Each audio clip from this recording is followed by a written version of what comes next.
Cronograma, Bíblia todo dia, Lucas, capítulo 18. Nós vamos ver aqui nesse capítulo vários trechos, cada um com um pequeno ensinamento.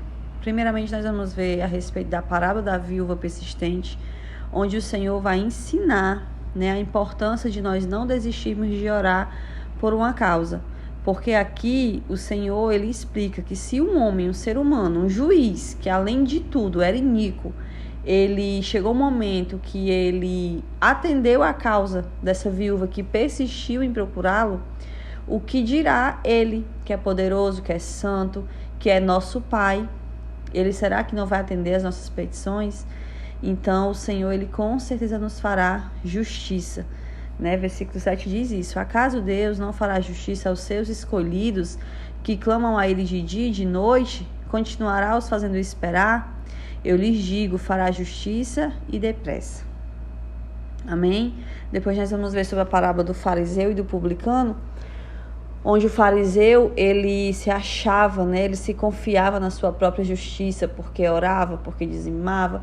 É aquela velha história da confiança na religiosidade, não é isso? E aí ele orava no seu íntimo: Deus, eu te agradeço porque não sou como os outros homens. Olha só, ele mesmo, se elevava a um padrão e ele se achava melhor do que os outros.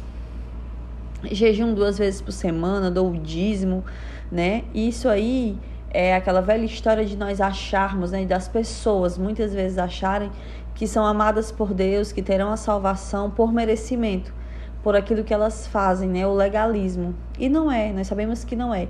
Nós podemos orar, podemos jejuar, podemos, fazer o que é certo, porque nós devemos fazer o que é certo, mas ainda assim o Senhor não vai nos amar por isso. O Senhor vai nos amar porque Ele é o amor e pela misericórdia dEle, porque por mais que nós façamos coisas certas, nós também fazemos coisas erradas, E aí vem o publicano com um coração totalmente diferente desse fariseu. Ele orava, ele ficava à distância e ele se achava tão humilde diante de Deus que ele não ousava nem olhar para o alto, E ele dizia: Deus, tem misericórdia de mim porque eu sou pecador. É desses que o Senhor gosta, desses que têm o coração quebrantado, que se reconhecem mesmo como falhos, como pecadores e que entendem que ai dele, ai de nós, se não for a graça e a misericórdia do Senhor. E aí o Senhor fala no versículo 14: eu lhes digo que este homem, e não o outro, ou seja, não o fariseu, mas o publicano, que foi para casa justificado diante de Deus, E olhe que o publicano, ele era visto com maus olhos. Eu já expliquei para vocês, o publicano, ele trabalhava cobrando impostos a serviço de Roma para o seu próprio povo. Então todos julgavam, mas esse homem aqui, ele sabia o quão pecador ele era. Então nós não devemos, amados, jamais achar que nós somos melhor que os outros, porque nós oramos, jejuamos. Não, amém? Se nós estamos aqui de pé por conta da graça e misericórdia do Senhor. Depois nós vamos ver sobre Jesus e as crianças, que nós já vimos esse texto em outras passagens. Depois Jesus e o homem rico, que chega alguém para ele e pergunta: bom mestre, o que farei para herdar a vida eterna?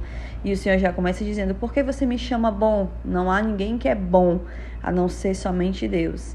E aí o Senhor vai falar, vai bater de frente com alguém que diz que já seguia os mandamentos, que já observava a obediência ali, mas quando o Senhor toca na ferida dele, que são os bens materiais, o dinheiro, ele se afasta de Jesus e volta entristecido, porque não quer abrir mão dos seus bens. Não é que nós não possamos ter bens nessa terra, não é que todo rico vai para o inferno, não tem salvação, não é isso. Mas o Senhor aqui, ele traz essa história para dizer que ele condena o amor ao dinheiro e que muitas vezes o dinheiro, a ganância, o apego às coisas dessa terra tem tirado muitas pessoas da presença de Jesus. Depois o Senhor, ele vai falar novamente sobre a sua morte e ressurreição a partir do versículo 31.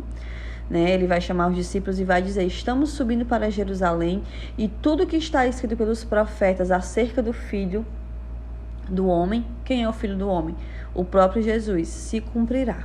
Ele será entregue, aos gentios que zombarão dele, insultarão, cuspirão. Tudo isso aqui aconteceu. Mas olha o que o Senhor falou aqui nesse versículo 33. No terceiro dia, ele ressuscitará. Os discípulos não entenderam isso. Tanto é que quando Jesus morre, nós vamos ver que eles ficam apavorados, escondidos, Mas o Senhor alertou, o Senhor falou, no terceiro dia ele ressuscitará. Mas a Bíblia diz que eles não entenderam. E depois nós vamos ver mais um milagre, que o Senhor ele faz um cego recuperar a visão, né? Lucas aqui termina esse capítulo mostrando o poder de Deus, mais uma vez, sobre a doença, né? Versículo 42 diz: Jesus disse, recupere a visão, a sua fé o curou, né? A fé daquele cego foi quem operou o milagre na vida dele, porque Jesus é poderoso. Mas se nós não crermos, se nós não tivermos fé, muita coisa deixa de acontecer na nossa vida. Então é isso, meus amados. Deus abençoe vocês e até amanhã, se Deus quiser.